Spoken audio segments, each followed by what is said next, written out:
Terrific. Let's get started today. Five steps to a six-figure income. Every single one of us can accomplish six-figure income, period. I'll give you some quick math, and we're going to go over this math in a little bit. If the average sale price is $325,000 and the average commission is currently 2.5%, it will go up as the market continues to adjust because our value increases.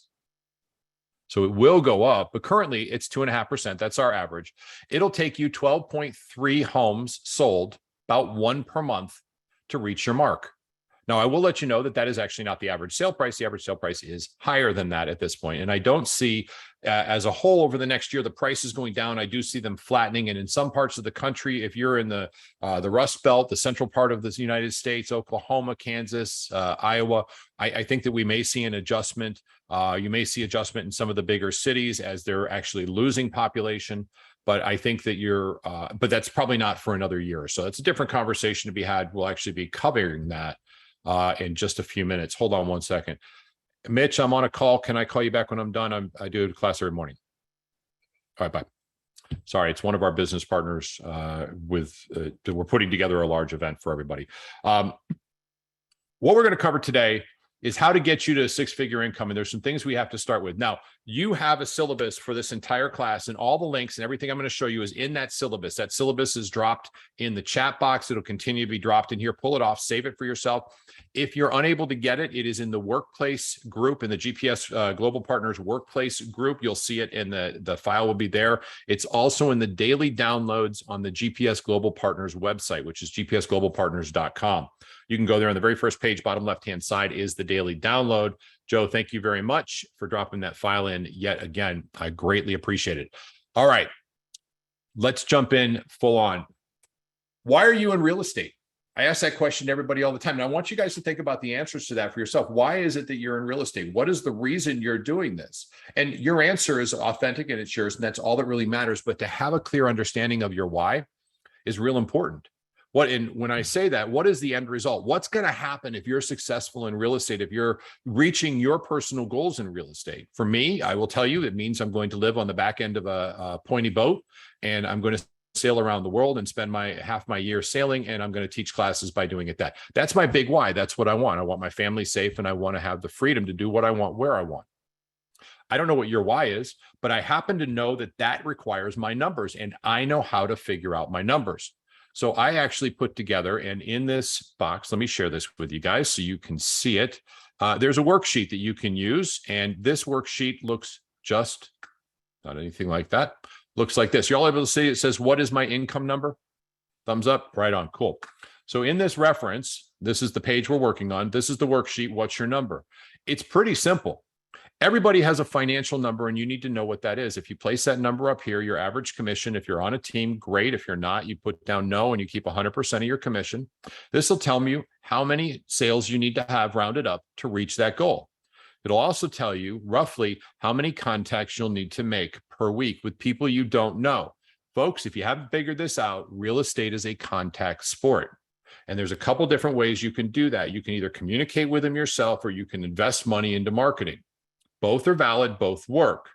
I'm going to challenge you, if you're not rolling in the dough, you want to invest time. And either way, that's going to be mission critical, because at some point, rather sooner than later, you're going to have to invest time in your database. We're going to cover that too. What does the goal mean to you? What do you receive and achieve by reaching that goal? What is it? So if I'm on the back end of my boat 6 months out of the year, sailing around the Caribbean, I have a peace of mind, a healthy quality of life that means more to me than anything else, because I truly believe that helps my physical and mental health, which will give me longevity. It also gives me opportunity for my children to have vacations, to have time away, and for my wife and I to experience something that is absolutely and simply amazing and wonderful. And I want to share that with her more than anything in the world. That's my goal. That's my big why, and that's what it means to me. So one of the things for setting yourself up for the success that is part of the discipline of the 5 things for the five steps that you have to follow for a six-figure income is you're going to need some form of accountability. Who's the person that you're going to leverage? Mine is my wife. I would encourage you not to use her because she is a taskmaster for sure. Just kidding, Jackie, if you're watching. But somebody has to apply leverage, which means you're going to have to communicate what is it you want. Some of you have worked with me one-on-one, and I ask you, what is your goals? What do you want to accomplish? Now, based on that, I can tell very easily if you're doing that or not by what you say you want to accomplish. If your goal is to sell 10 homes a month or 10 homes a year, you are good to go, really. You can invest a couple hours a day and you should be able to reach that goal without too much problem. If your goal is to sell 30, I'm going to tell you you're going to invest a lot more time and energy and a lot more effort. That's okay. That's cool, because your goal will give you freedom when you reach it. But it's like anything. Imagine this huge boulder. I mean, this thing is massive. It's as big as I am, round, and it's concrete, and I'm trying to push it. It is going to take massive effort to get that thing started. But once it starts rolling, it's kind of easier to get it going. And once it starts going a little bit quicker, the momentum kicks in, and I can use one hand just to keep pushing it. That's what real estate, and think of it this way, forget real estate. That's what any business building entails. It's going to take hard effort. If you're in business and you're selling 10 or 15 homes and you want to move up to 25, you're in a perfect spot. It's easy to do. And this shift in the market is going to give you power because your expertise is critical. That's all part of what we're going to cover. All right. When you're leveraging yourself with your goals, tell them what you want to do. Tell that person that's going to hold you accountable what you're trying to accomplish. Give yourself rewards as you start to create that. The first thing that has to happen, boy, you guys have probably heard this before. If this is redundant, I'm sorry, but it has to be your schedule. You have to have a schedule that is conducive to what you're going to do. And here's the ugly little secret that nobody's willing to say. I promise you, you won't be able to be perfect because nobody is. But if you put down a schedule, at least you've got a roadmap. And when I went from 0 sales to 26 my first year, it was because of my schedule. I was 5 days a week on the phone for 3 hours a day calling for sale by owners, period. Every day. That's what happened. Truth be told, it was 3.5 days a week. I tried to book doctor's appointments inside of those things and do whatever I could to not make those phone calls and build an excuse for me not to do my job. I was still successful, but I could have been more successful had I been more committed. Don't try and be perfect. It's not going to happen. Folks, I would challenge you also on your calendar or your schedule to have a big calendar. There's a link in here, and that link goes directly to Amazon. But if you don't have a big schedule like this, some of you have heard this many times before, you need to block off your vacations. You need to make sure that you know when you are not working. That's the first thing that goes on your calendar. They're cheap. They're like $15. Get one, post it up on your house so that you can see it and you know what your day looks like or what your big schedule looks like. We'll cover the micro schedules in a little bit. I want you to try and remove all distractions from this as well. Remember, your goal is predicated on what you're going to be doing. What you're going to be doing will help you get there. If you haven't gotten it from me, and many, many times before, your schedule has to control what you do. There's a difference between, and I will talk about this at length in just a second with focus, between entrepreneurial and purposeful.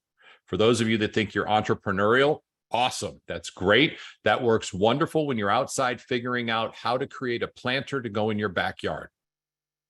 If you're entrepreneurial in business, you will not reach your goals because you are always moving around like this.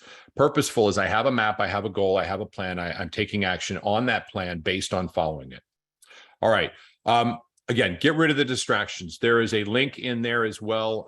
It shows some of the best apps available to remove distractions. One of them is turning off your phone or your emails popping into your computer if you have a workstation. And folks, for some of you that don't do this, you're going to have to actually sit down and do some hard work, or stand up and make some phone calls, or participate in open houses on a regular basis. You've got some job ahead of you to get that 6-figure income. And once you do, you can double it fairly easy. It's easier to double it than it is to reach it the first time. Has anybody heard that adage that making your first million is the hard one? The second million is pretty easy by comparison. That's true. And that's true with building a successful business and getting into momentum. Listen for that word again, momentum. Stick with me. We're about to get to the 5 things you're going to have to focus on. All right. I put a note in here and I want to share it with you. If you're not learning based, there's a very good chance you do not have in your capacity currently all the information you need to be extraordinary at what you're going to do, at what you're currently doing, at where you want to progress to.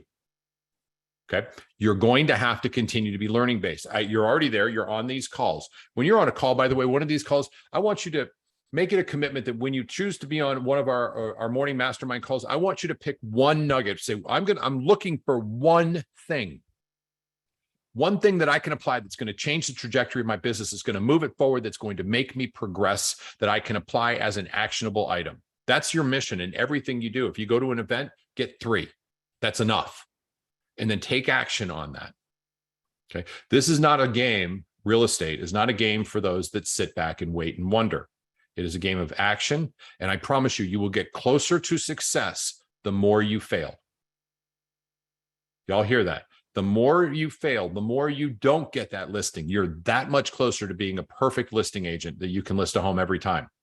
You've got to take actions. For those of you that are getting ready to get started, to get going, that is your tenacity. Fix this, please. I got to call it out. Kenya, that's who I think you are at heart, but boy, have you taken aggressive action, and I am super proud of you. You have fought through knowing everything, which is your style, and said, I'm going to do things. And I love that, and I respect and admire that in you. So good for you. And I coach with her one-on-one, so I wanted to bring that out. I'm proud of that. And everybody else, you need to do the same thing. Fail forward, make mistakes. Do not get ready to get started. Just get started. If you're not good at it, that's okay. You'll get better at it through mistakes. Your business is about growth, and growth does not occur without some form of failure. Usually failures are our best teachers. All right. In a summary, you need to build your sphere. You need to invest in your business. You need to brand yourself, focus on listings, and leverage others or tools to increase your time and your business. So those are the 5 things. Real simple. Build your sphere, invest in business, brand yourself, focus on listings, and leverage others or tools to increase your time and your business. If none of that interests you, you can hang up now. We're done. That's good. Thank you very much for being here. Now we're going to dive into these and make it a little bit more relevant. When I say build your sphere, your sphere of influence is the people, let's say the 100 to 200 people that know you well, that you've either sold homes to or you're in a relationship with. They do include, in fact, your family. The secret to sphere is they have to know you actually care about them, that they are not a transaction, that they are not just somebody that I buy and sell homes for, that you have a concern about them. A workaround that makes it real easy is find out the date of their children's birthdays and send their children birthday cards and a short little present. Nothing shows you care than concern for children. All right. What I'm getting at with this, you have to have a database and feed that database, and also, quite honestly, nurture it. We talk about this constantly. I do want to share this with everybody here in the GPS Global Partners. If you have any question on what that looks like, I may or may not have it. Under the classes and links section of the GPS Global Partners, right here, database class. This is an entire tutorial on how to get started. We teach on this. I teach on this all the time. This is where your business will be. 90% of the agents in business after 3 years attribute over 80% of their business from database, and almost every one of them says they don't do it well. Spoiler alert. Thank you very much. Training team, training committee, you guys have rocked on this one. We have in September a KV Core training we're doing here in the Central Florida area.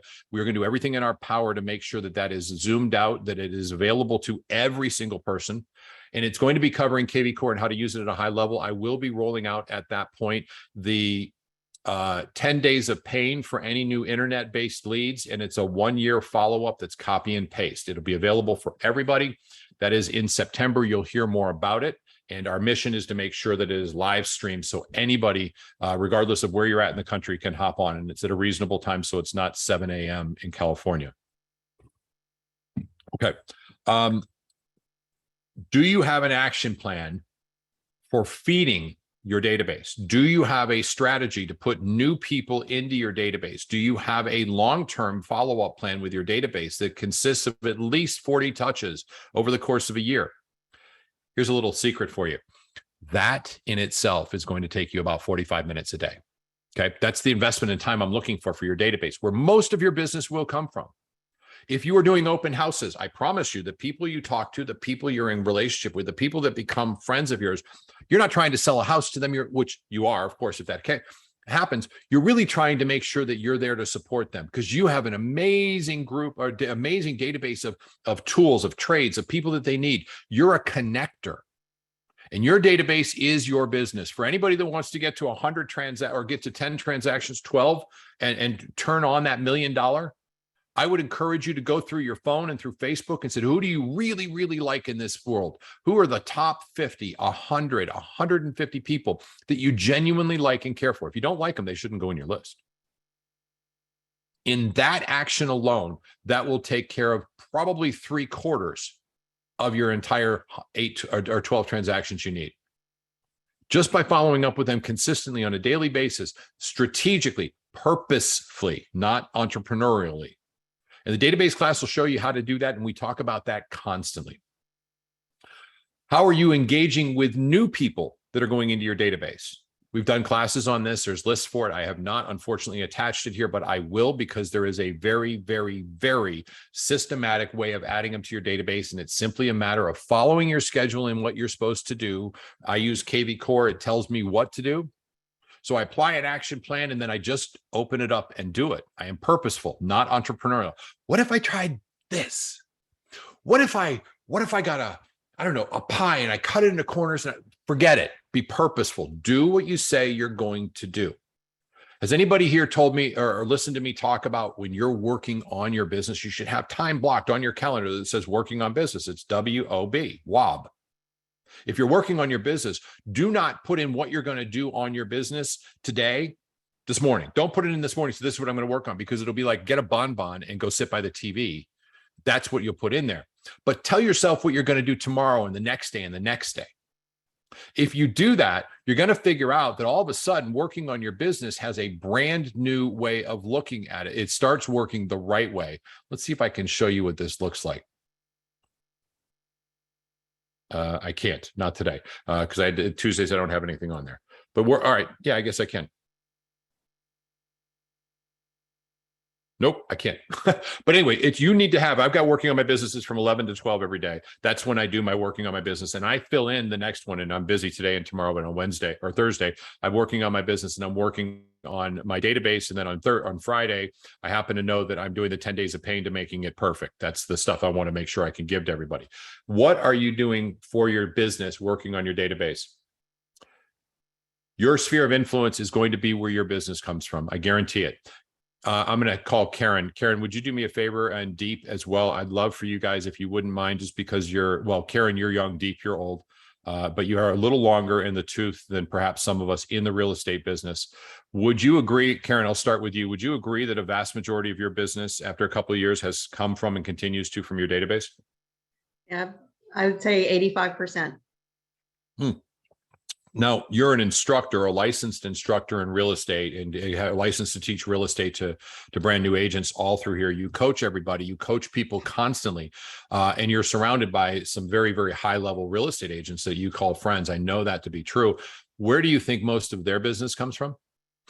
Their database. Outstanding. I appreciate that. Thank you very much. That's the key. That's where the gold is. That is. And it's another, I'm going to ask this one of Deep. Deep, if you don't mind, same question. Where does most of your business come from if you had to percentagize it out? Exactly the same, 85%. Okay. And I've asked you this before, so I'm not uncomfortable. Claire is 100%. I love that since 2015. Claire, I'm going to ask you one question too, and y'all pay attention to these new 2 questions. I didn't throw Karen under the bus, but I'm going to throw Deep and Claire under the bus. Deep. On a scale of 1 to 10, well, first off, how many sales a year come from your database? Last year, I would say maybe 37. Okay. And on a scale of 1 to 10, how consistent and thorough are you in making your database an actionable item on a daily basis where you're really giving it at least 50% of your prospecting time energy on a scale of 1 to 10? -0. Okay, so if you were to apply, 50% more effort, what would happen to your business? Oh, double. Okay. Now, the question I love, and this is my favorite, deep for you as well. If I'm standing behind you and I get 50% of the income, let's go 25 because you got a good base. I get 25% of the income from your business, and you just do what I tell you to do the first 4 hours, and I'm going to focus 2 hours on your database every single day. What would your business numbers look like? Do you think they'd double? Easily. Okay. Thank you. I appreciate that. Folks, this is what not to do. Actually, this is what exactly to do, but there is some things in here that and he's very transparent, so I'm comfortable asking him that. This is the foundation for everything. Everything you're going to do will feed your database. This is why it's number one, right up front, biggest focus. Go to GPS Global Partners, go to the links and classes, and if you haven't done it, take it. And anytime, and thank you very much, Joe. Joe picked on how to nurture your sphere. That is a good template, a good foundation template for what you need to do. And then I want you to make it better. Everybody here should know Max Wordlaw. He has turned open houses into an inferno. He's just done wonderful things, as has Donna. Thank you very much, Donna. I see you right here on the call. The reason I bring him up is he said, I'm going to really bite into this and I'm going to make it better than it is. And he continues to add improvements to help with his partners for sure. If you did this with your database, deep to you, if you did this with your database and you said, every day I'm going to move the needle 1%, I'm going to really make a commitment to it, would your business grow or would you suffer? Will grow for sure. Thank you. I appreciate that, Deep, very much. Miss Claire. Now, Claire has very limited experience in real estate. She's only run major brokerages. I don't want to mention Coldwell Banker's name because that'd be inappropriate. So I won't mention that she was with Coldwell Banker, which is where I did for 1 year, and I don't like working for them, but I'm not going to say that out loud because they just took too much of my money and I didn't like their ethics. But that's just me, and I think Coldwell Banker is a marginally average company at best, but they do make some really, really good leaders. Claire, all of your business, based on what you said, 100% is from referral. So for you, my question comes, how much would you, or how would you rate yourself on a scale of 1 to 10 as far as really making that the focus and really being purposeful in there? So I put in the chat because I believe that words matter, and what comes out of my mouth needs to also be in writing because I'm committed to it. So for the past 3 years, I've been 75% from P because of family. So I've split my business. However, I am consistent in making my contacts, making my calls, and writing my personal notes. So please look in the chat. It shows what we do. That's terrific. I make calls and contacts at least 3 to 5 days a week, between 5 to 10 people, which include texts and cards. Terrific. So there's an actual purpose behind this. Is that correct? Yes. Are you leading a life of abundance at this point where you have control of your time and your energy and you're loving what you're doing? I love what I do. Between coaching and real estate and taking care of family, it's wonderful. Would you rather work your database or would you rather call for sale by owners, expires, and withdrawals? Database, no question. All right, They're would you my rather? people and I love them and they love hearing from me. Well, that's absolutely true. Now, to be fair, she cheats. She's incredibly, wonderfully sweet and nice. And she can adopt any kind of accent. She can go super Southern. She can go Midwest Southern. It's funny to watch her do it. So she does cheat because she's got that, y'all so sweet.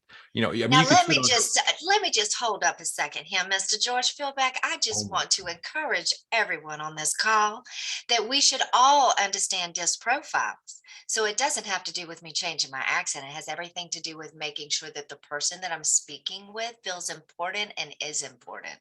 That's the key to database. Actually, the key to database, Claire, is that, thank you for that. That's a great segue. Key to database is go out there and tell somebody you love them, tell them they're important, that they actually matter.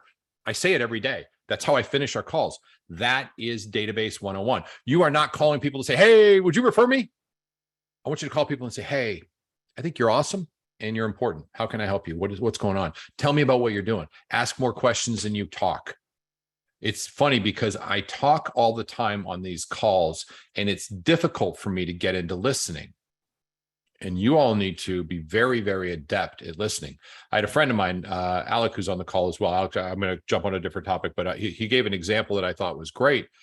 He called a bunch of for sale by owners and ended up in the calls. He ended up going on 5 appointments and 1 hour worth of phone calls and listed 4 of them. I said, how'd you do it? He goes, I listened for their accent because we had a commonality at that point. And he's pretty broad in his knowledge of things around the world. And that's where he started the relationship.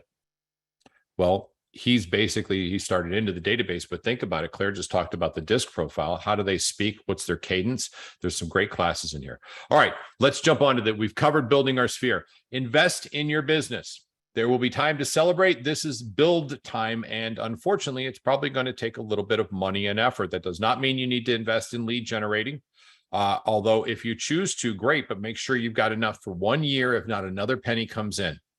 I always like to go with a 1 year investment of time and investment of assets. If you're not buying lead, or sorry, if you're not buying leads, there is an expense. There's an expense in lead generation. Identify it, embrace it, and plan for it. You need to invest in your tax returns. 15% at a minimum of every dollar that comes in should go into a separate bank account that is labeled savings account, hopefully interest bearing. And every time you deposit into your bank account money, put 15% there. I guarantee you will need part of it. And if there's any bit left over after you paid your taxes at the end of the year, you're going to get it quicker than the government will give it to you. Put 15% away. This is mission critical. Nothing ruins your day like a $15,000 tax call that you don't have the money for and to throw you into a spin. Your emotional well-being is better. Plan it, budget it, do it every time. A check comes in, 15% goes there. We put 25% away of every dime we make. It goes into our tax account. And at the end of the year, we give the government what we need to. We try and write off as much as we can. Because I don't like giving the government more than they do. Invest in your growth. I would encourage you to put 10 to 20% into growth, into what you're going to need, into another account that's going to allow you to grow. Now, you're like, oh my God, that's a lot of money. You're absolutely right. I'm looking at about 40%. Anywhere, that's probably a little bit on the high side. Let's say 30% of what comes in goes back into either saving for taxes or putting it back into your business, because when you're sending gifts to your database, that does have a little bit of expense. When you're listing a property, there is some upfront expense. You're doing photos, $200, $400. You're doing a sign, $50. If you don't order them, it's more. You're probably going to use listings to lead. I would hope so, to really push it out. You may do some postcards. That's going to cost a little bit of money. You're going to have expenses. If you've got that budgeted, and that's what you pay your American Express or your business credit card with, invest in yourself. You're running a business. If you're sitting here listening to me jabber on about this, you're running a business because you want your business to be a six-figure business. Doesn't mean you get to keep six figures. It means you're going to earn six figures, and 30,000 will go away. If you want to adjust that, I'm all for it. But then let's go back to our setting our goals and let's change that number to say 150,000. It'll tell you how many people you need to contact on a daily basis. And for all of you that want to net 150 or $100,000, let's do it. Tom is a master of this. Tom is doing the business coaching and all that. $150,000 with the average sale. The people you're going to speak to is 57 people per week, 48 weeks a year, having a conversation about real estate. Y'all see that? 57 people per week. Now, this is how you can assure that you make 150,000 or put in your pocket $100,000 a year. You need to track this. You need to make it happen.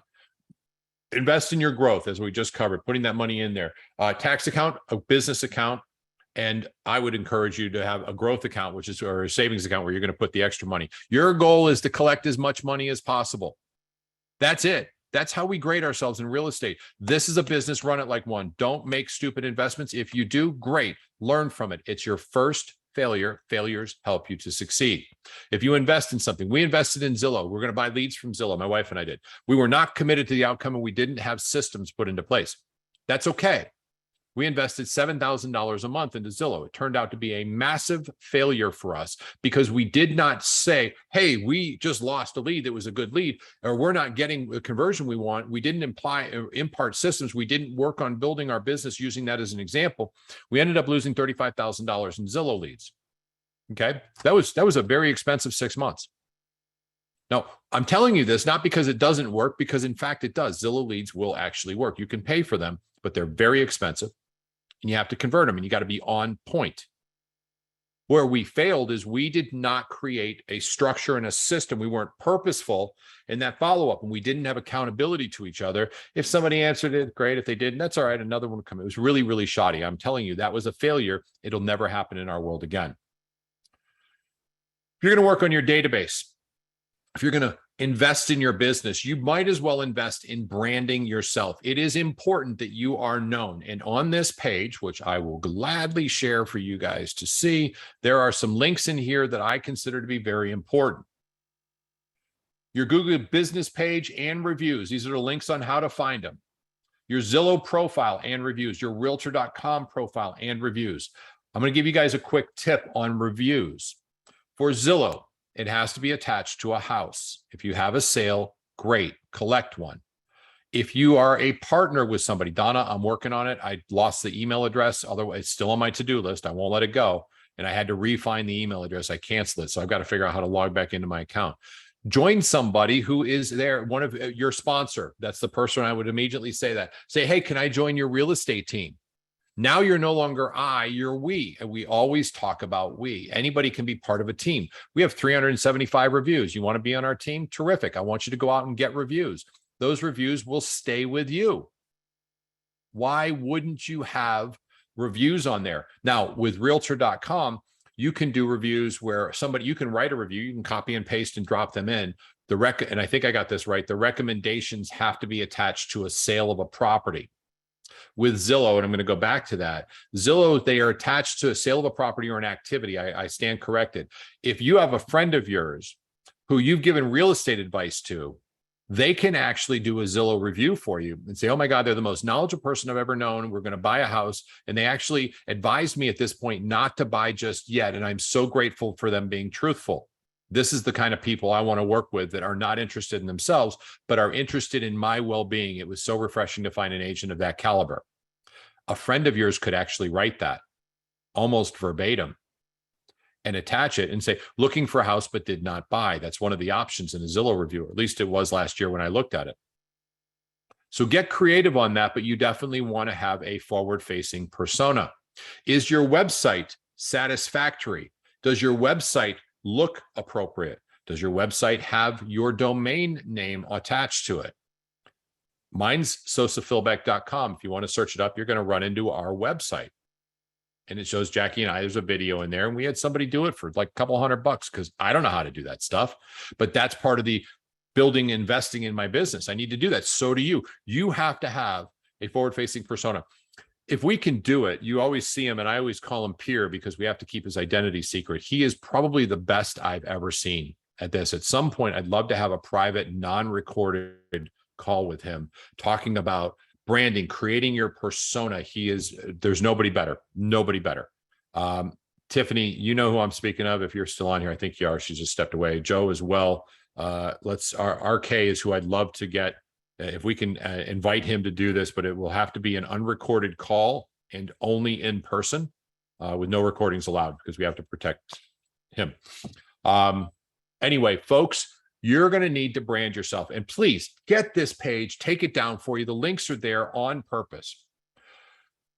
There are different apps that'll help you with branding, posts, social media posts. Hootsuite will schedule the posts out for you, Facebook page. You want to have a public persona on social media. The rule of thumb with social media is 3 personal, 1 business. Please don't just put, I listed a home, I sold a home, it's a pretty home, it's this and that. You become a one-string banjo and nobody's interested. You know what they're interested in? What are you doing? Take a video of your kids falling off their bicycle. That's huge. Not getting hurt, but like going over a jump and missing it, not nailing it, and then doing a crash and burn. That'll get you so many views and people will love it. Okay, maybe I'm just a cruel person. That would be me thinking that was very funny. Okay, cool. There we go. Got some people throwing stuff in there. This is so important. I'm walking this morning and I said, I need a new book. I really do. I need a new book. I need something I got to listen to. And I was thinking about it when I woke up. I'm like, I don't have anything. Getting ready to go for my walk. I'm like, I need a new book.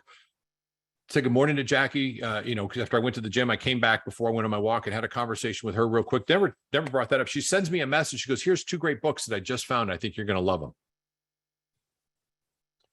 If you think about things, it will come to you. I am a huge believer of the law of attraction.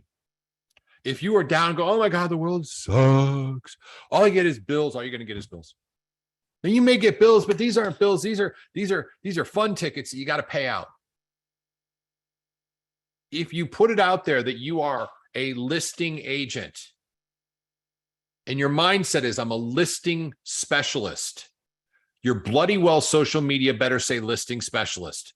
Everything about you better say listing specialist. Do you work with buyers? Absolutely, I do. I work with anybody that needs help. I specialize in listings. If you're not saying that to yourself, if you're not telling yourself that that's the case, nobody else is going to believe it either.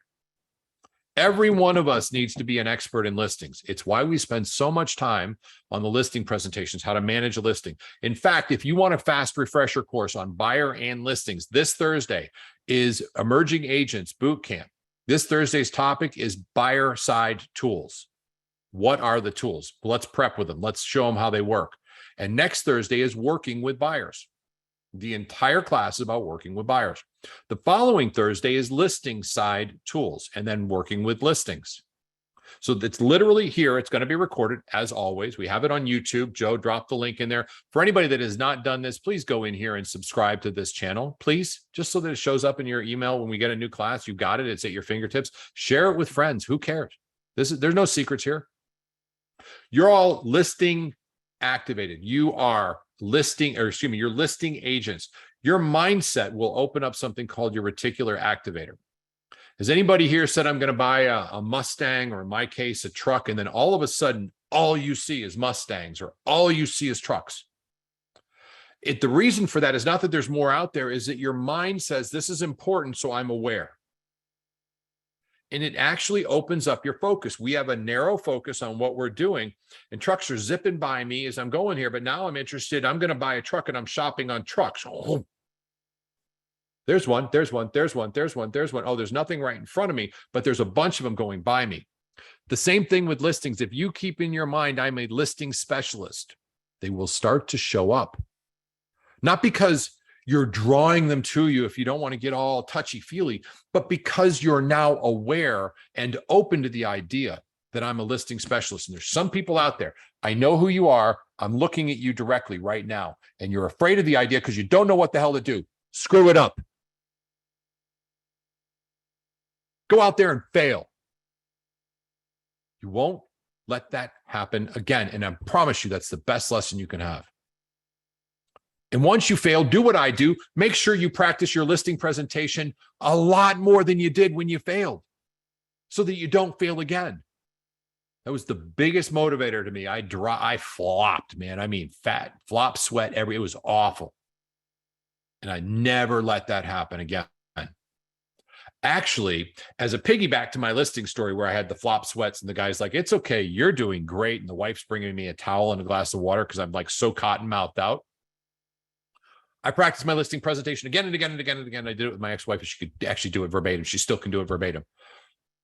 I got so busy with the business as I switched over from TV and listing a bunch of homes to the REO side, and I was doing that for a while, and we started going back into traditional. And this is 2014. I literally had not done a listing presentation in over 7 years. I went on a listing presentation, and I had not practiced anything.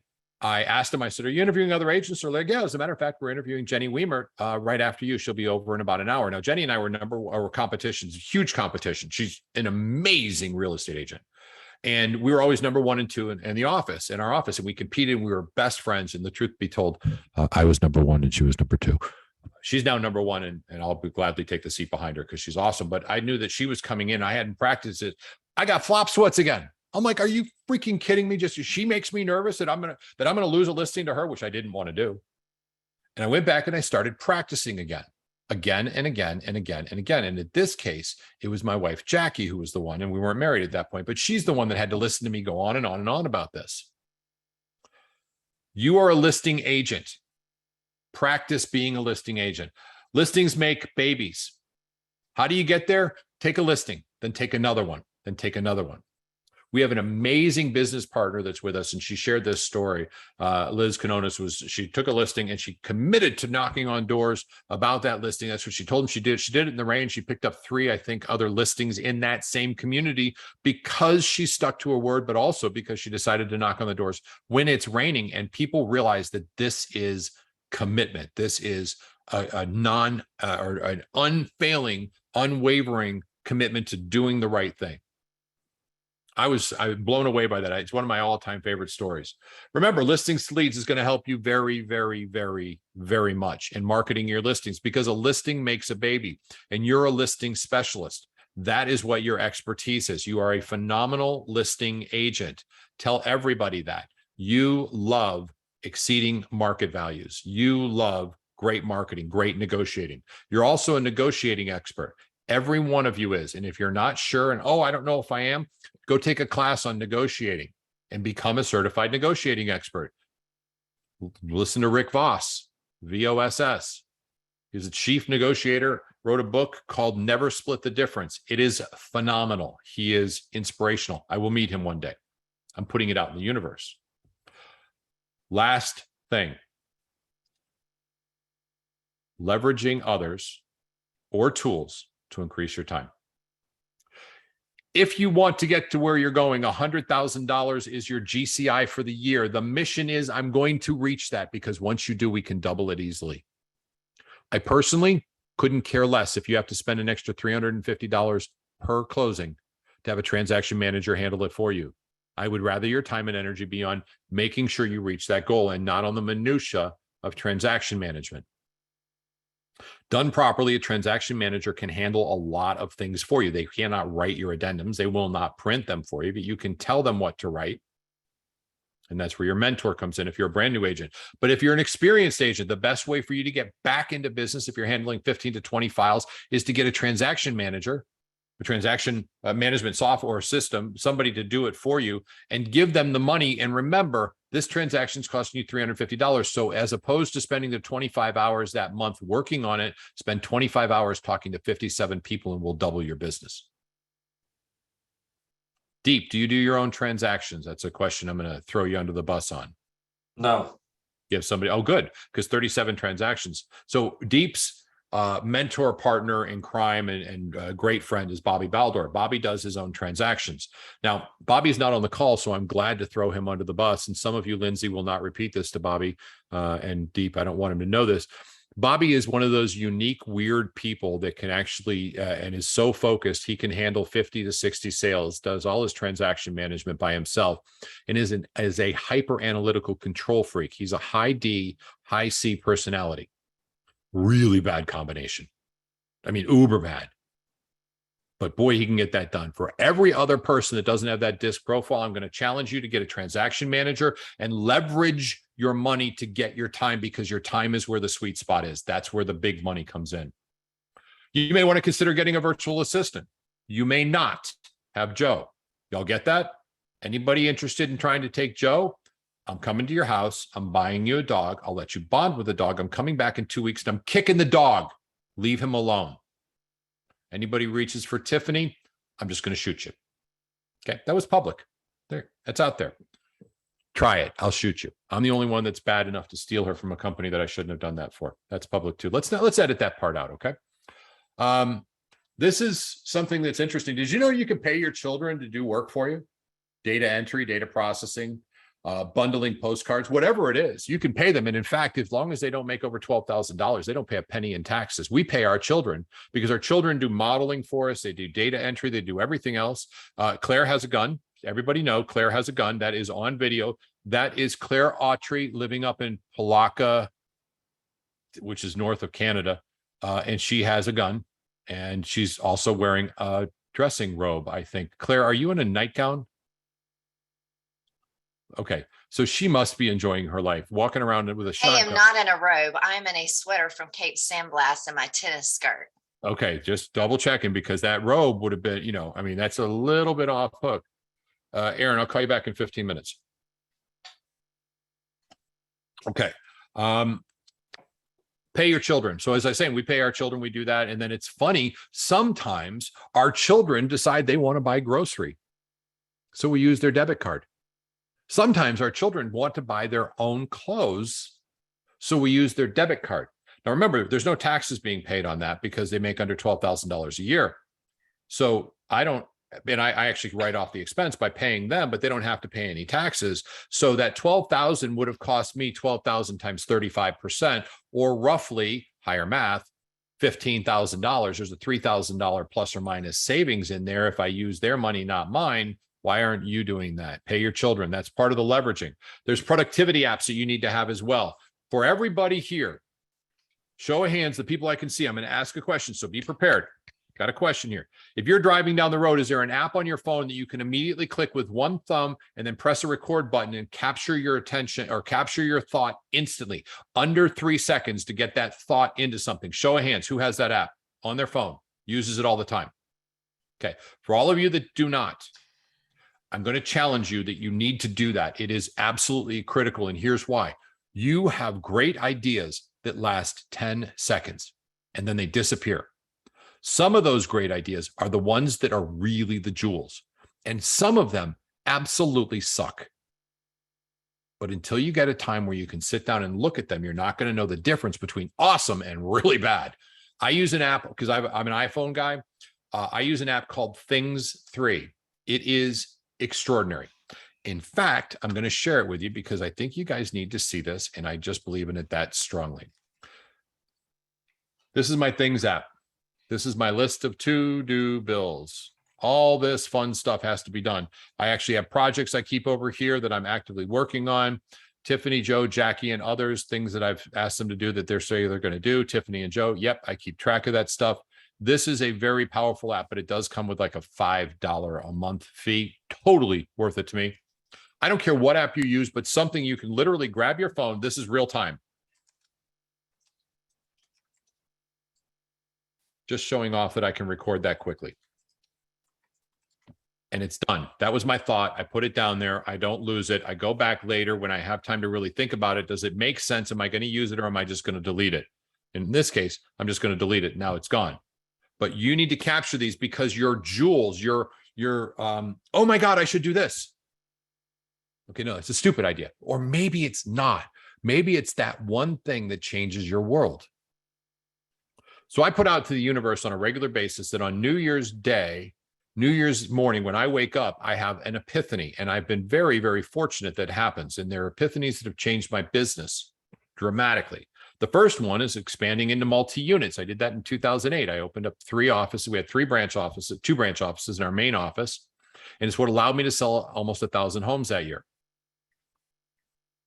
Second one was to cancel those because I was going to lose my business. If anybody ever found out about how we did that, that's kind of off the record. What I'm suggesting, though, is you need to put yourself in a position to capture the ideas that are coming to you. Because if you say I'm a listing specialist, you're going to see things that are really amazing. Like you're driving down your road, like this house is dilapidated. What's the address? The address is 1234 Johnson Street. I'm going to research that and call them. And you call them up, and all of a sudden they're like, yeah, we're actually going to sell it. It's from probate, but we need to get it gone. And the attorney just said we can list the home on the market. I'm glad you called. Things like that happen all the time. Are you prepared for them? Donna, what app are you going to put on your phone since you didn't raise your hand? You don't have to answer that, but I expect that there'll be one. Thank you. It's working on it right now. Okay, cool. Love that. This is important. All right. In everything you do in business, in everything you do in life, think about around your house. There is a system, a very effective way in which to do things. How we follow up our database with our database. There is a system in which to do that. That's what the class shows you. That's the system in which to do it. If you're a newly licensed agent and you're going through the Jumpstart checklist, that is 4.5 years of evolution. Tiffany, can you find that first one we did? The very first one, would you able to pull that up? It's in there somewhere. See if you can locate the oldest, most antique one we have. I think we saved it. I'd love to pull it up and showcase that. But the reason I'm bringing this up, guys, is there is a system put into place that is the best way at which something should be done. If you are entrepreneurial, I think I missed that, unfortunately. So I'm going to go back and revisit that. If you're entrepreneurial, you're like, look at me, I can just wing it. And that works really well, but it only works well to a certain level. And at some point, you're going to hit a ceiling. It's talked about all the time. The One Thing covers it. It's a wonderful book written by Gary Keller and Papasan. Great, great read. Entrepreneurial is that's what you record on your phone, saying, I got a great entrepreneurial idea. And then you build a system which makes it purposeful. If you behave entrepreneurial, you'll probably have some great success and it's going to be fun. but it will never be in control, and you'll never gain freedom. And there will be a lower ceiling of achievement. You will not get past it. This isn't a George whimsical. This is an absolute truth. Entrepreneurial goes only so far. Systems work. Anybody watch Shark Tank? They have these killer ideas, but the ones that don't get invested in don't have systems because they're not sustainable. They're dependent on one person only. If you're that great, build systems around your awesomeness and let your duplication occur because of your great stuff.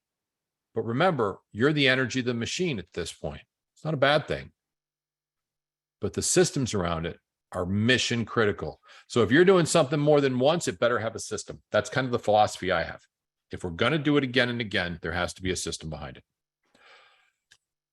Folks, if you work on your sphere, which is probably the most important thing you can do, it's going to happen no matter what. Doesn't mean you can't buy business. Doesn't mean you can't do open houses, because it doesn't matter. Everything feeds that sphere, and that is where your business comes from, period. If you work on that sphere and you invest in your business, as long as you're branding yourself and putting yourself out there, remember, part of investing in your business is making sure that when people look you up, and they will, that you're part, that you represent what you want to be seen.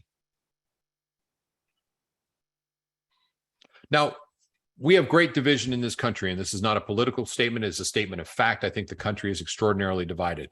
I have a political position that I feel very, very strongly about, and I'm going to share a small part of that, and that's that every single one of you actually matter. And the truth of the matter is, look, because you're not an elected official, which to me just says corrupt, you're the good people, and you're the ones I actually care about. I'll do anything for you. But do I want my other political opinion, which is perhaps a little more aggressive in my style of communication, on my public feature or my public media? Probably not. I'm not showcasing that. And that's something like religion and politics. You don't discuss, and money, you don't discuss that in a public environment. At least I try not to.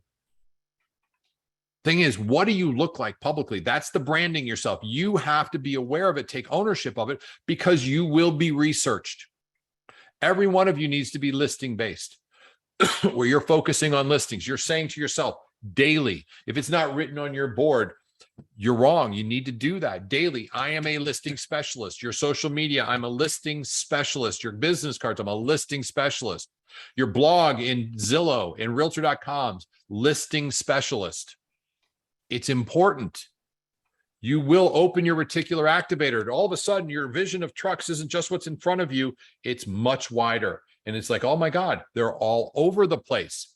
But you're probably not talking to yourself well. And that's important. You're like, well, George, I don't see how this will get me to 6 figures. We're only looking for 13 sales. Really? You get that? 13 sales. This isn't the end of the world. This is 13 sales. Donna, put your mic on. Got a question for you. I'm going to call you out.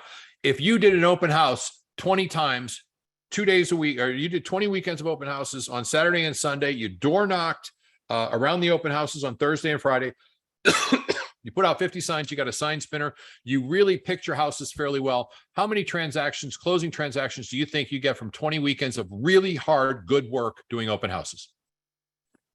If you do it at a high level and have your database set up properly, at least 20. Wow. We're just looking for 13, Donna. So are you telling me we could just do 13 weekend, not one open house, but an open house from 11 to 4 or from 12 to 4, 4 hours, door knocking beforehand, setting it up right with all the tools. By the way, there's a class in there that actually shows you exactly what to do. But you're telling me, Donna, that if I did 13 weekends of open houses and I did it really right at a very high level, I could probably expect 13 closings? Absolutely. But you got to do it. Okay. So, wow, this is kind of interesting. So if I did this at a really, really high level, that would mean that I would, let's do this for 13 closes. We're going to bring this down to 100. I would probably talk to, well, probably 75, 80 people a week, right? Huh. And that's not including door knocking. So now we're up to 100. So truth be told, I'm pretty darn close to my weekly averages just by doing an open house if I do the other stuff. So what I'm getting at, what I'm trying to imply, thank you, Donna, very much, by the way, is that everything's going to work if you work. Miss Tiffany, you have your hand up. Yes, because at some point I did find a December of 2020 jumpstart checklist. Would Pretty you like- old. Let's pull that up and show people because that's going to be Okay. fun to see. There we go. Can you see? Oh yeah. Oh my God. That one even has color. That's actually that's pretty high tech right there. Right, but look how short it is. This is it. That's it. New- Where's new agents? New agents. This is it. Regional supplement. This is it. And those are the only 3 tabs. Now we have like 8 tabs. Each one goes really uber deep into all of our systems, all of the training you guys could ask on said systems, so many different links on how to find all of us, how to find your broker, all types of stuff. So it's really nice to see that evolution from 2 years. The reason I asked you to find that, thank you very much, Tiffany. I appreciate that. The reason I Mhm. asked you to find that is we started off with a system. We kept saying we're never satisfied, and that has evolved again and again and again and again. Your business needs to do the same. Do not sit on your laurels. That's why working on your business, the WOB hour, working on your business is so important. What do you have to continue to improve? Truthfully, what I'm looking for from you is, and I would love for nobody to be on these calls or on the calls till 9 o'clock, because at 9 o'clock is when you start prospecting. And he's like, it's 9 o'clock. I got to go. I got to go. You prospect from 9 to 11 or do whatever it is you need to do. However it is you're going to need to do this, you're going to have to invest the time. You're either going to do it as Donna and I just spoke of, where you're investing 2 hours on Thursday, 2 hours on Friday. That's 4 hours of work where you're knocking on doors, and then 8 hours over the course of the weekend. All of a sudden, we're up to 12 hours, which if you divide that out is going to be about 2 hours and 15 minutes a day if you're doing a 5-day work week. I don't care if you call for sale by owners or expires. It doesn't matter to me at all. But your business requires effort, and it's going to require it no matter what. Everybody's like, oh, I want to do for sale by owners or expires. Let me try that again. Open houses, it's so much fun and so easy. Not if you knock on doors for 2 hours and say the right thing and practice it. And then once you get good at this, you start creating systems. What I mean by that, and Donna, I'm going to come right back to you, I promise, is this is the evolution of the Jumpstart checklist. And for the new agents, for some of you that are newly licensed, oh, hell yeah. And for some of you that are newly licensed, we've even started personal branding and coaching programs that you need to sign up for immediately. This is going to change in about 5 minutes because Bobby gave me some good suggestions. It's constantly being worked on. Donna, you had something to add, my dear. I just want to go back to something that you said. And you say it all the time, but I just want to point out that it's very important about the open houses. So 20 open houses, 20 clients, that does not equate, and this is what me and Michelle talked about at our meeting the other week. It does not mean, oh, I'll do 2 and I'll get 2 clients. That's not how it works.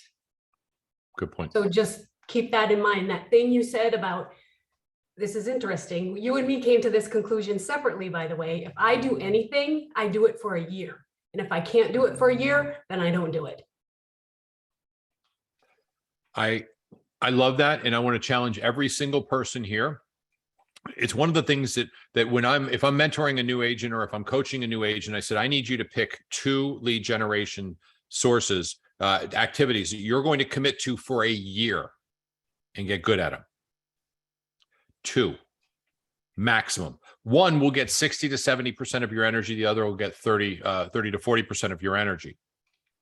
Mine was for sale by owners and then farming. And it was like 90% for sale by owners because I was really, really crappy at it. And I had to get my skill set up. When I got my skill set up and it became a little more purposeful, a little more on point, I had the systems, I had my muscle memory. And then I started doing the farming.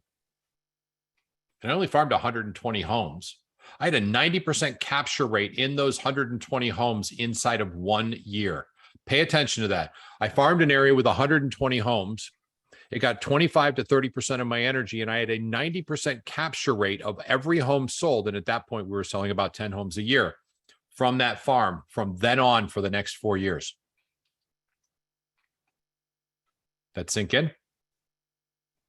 We sold 10 homes a year out of there. That's about how many, they were starter homes. They were smaller starter homes built by Morrison. Sold 10 homes a year. I sold 9 of them.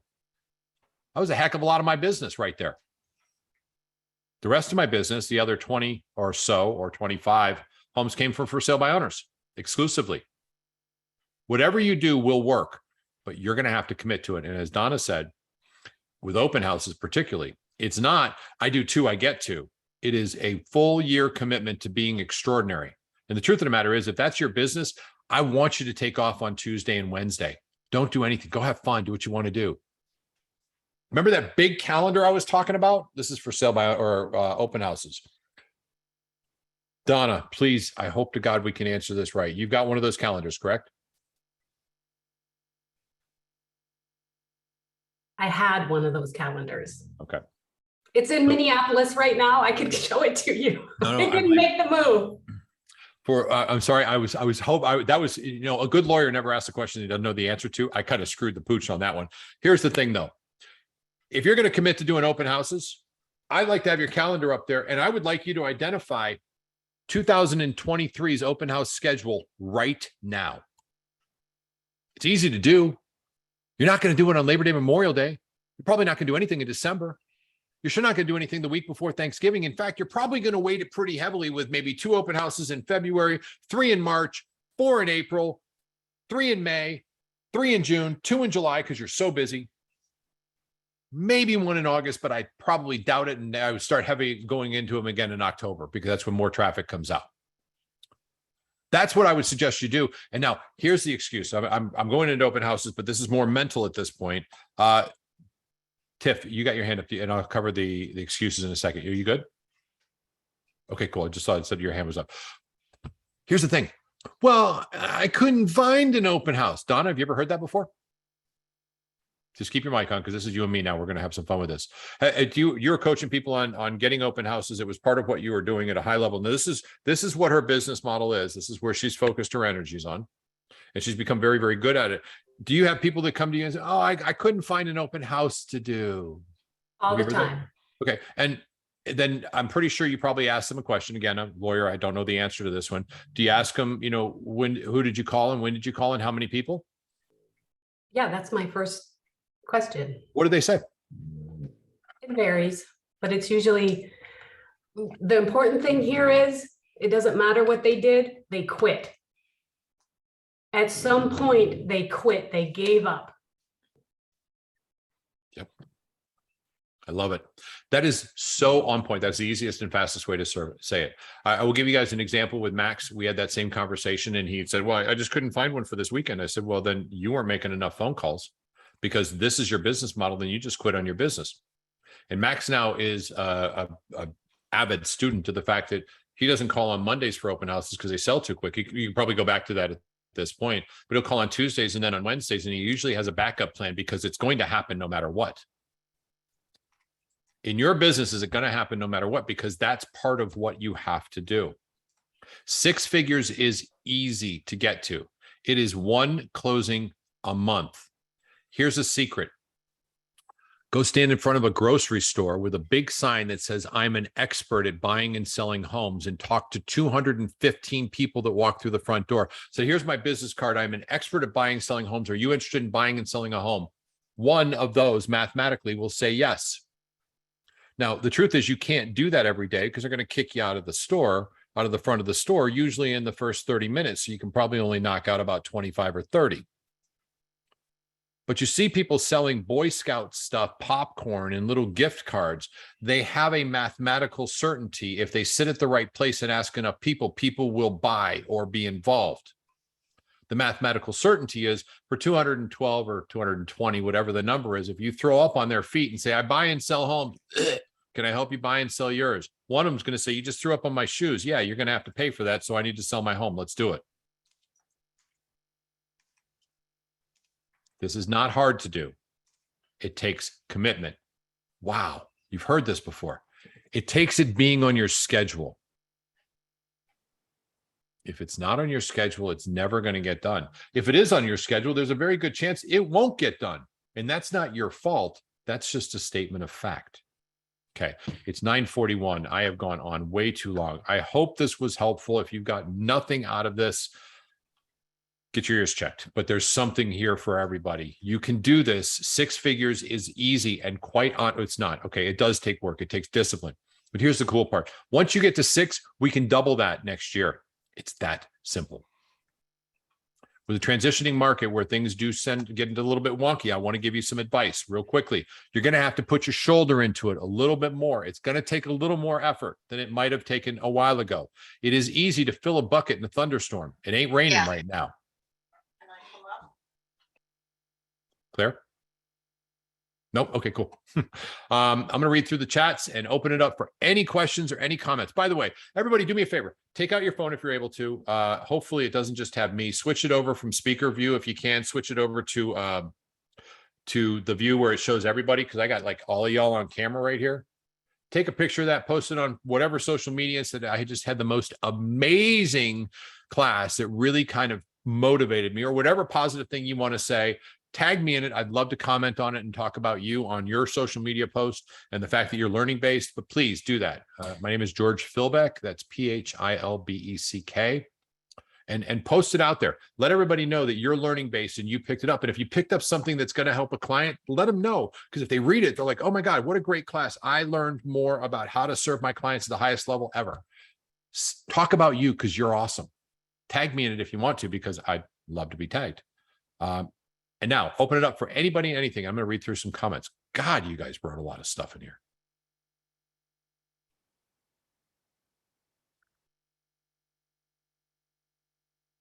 Keep going, Sonny. I love it.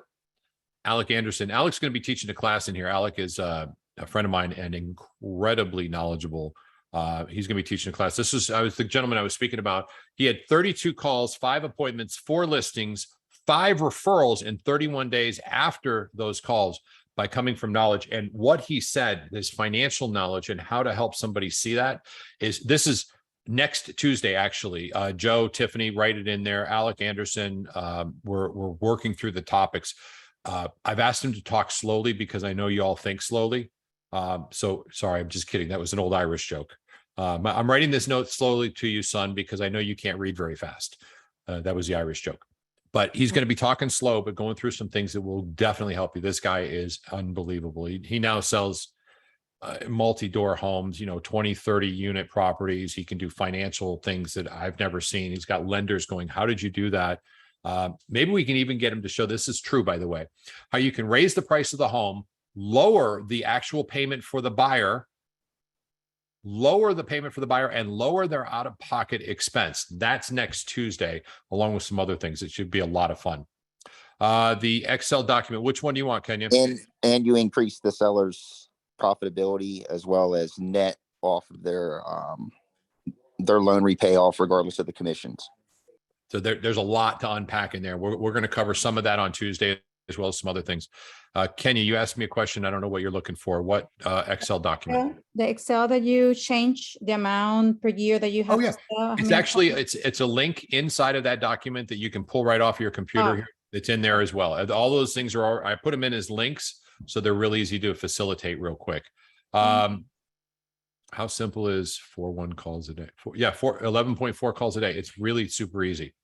So Claire put something in there on database. I want you guys to consider the math on this one. And this is the big part of database right here. The people that you already know and like, do you have a way of reaching them? Show of hands, the people I can see. You've got your sphere of influence, your top, let's say 50 to 150, maybe even 200 people. Do you have a way of going into your CRM and pulling up all of them at once so you can send them a mass email? Raise your hand if you do. Okay, cool. The next thing is, have you divided them down into bite-sized pieces, maybe basically giving them like a tag or a hashtag that is commiserate with today, like today's the 16th. So of those 100 people you have, about 3.5 of them, if you were to divide that by 28 for every number of day of the week, about 3.5 would have a hashtag that says hashtag 16 COI. The reason I say that, and that's what's in the database class, wouldn't it be easy if you had 100 people you need to speak to every month, if you only had to talk to 3 or 4 of them a day, and your singular purpose on having a conversation with them was this: I think you're awesome. I just wanted you to know you're awesome. And I like the fact that you guys just went to Breckenridge in the summer. How was it? Tell me about it. I'm interested in knowing more about that. That's database. So Claire has 11.4 calls she has to make a day for her database because she probably has more in there, but it starts off as simple as that. All right. Started my call, so I didn't get in the first system again. Joe, do me a favor, send to Donna Tyler. Actually, I think she got it already. You did it. Thank you, Joe. Deep is the same.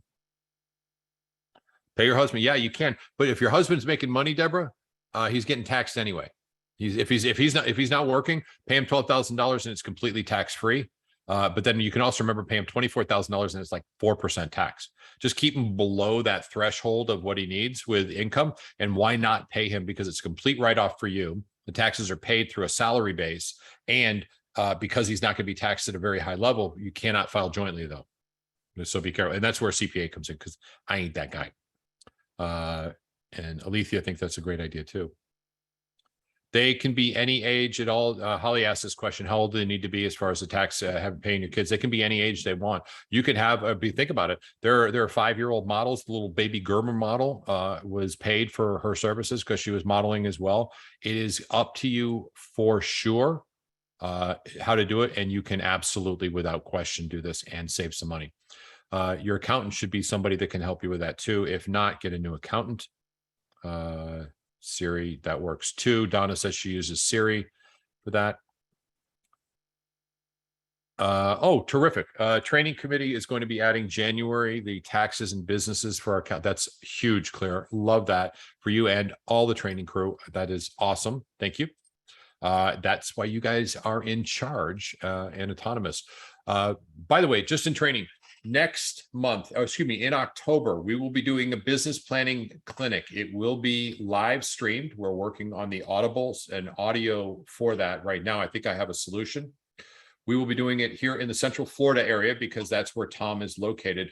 We are also going to be headed down to South Florida to do a secondary class down there because it's so important. And if you'd like to have it in a area that you're in, anywhere the GPS group is, which is 30 states, and you want to have it done live there, let us know. Let's see if we can do it. If we can do it and it makes sense with enough people that participate, we'd love to go and visit you and put on a class for you too.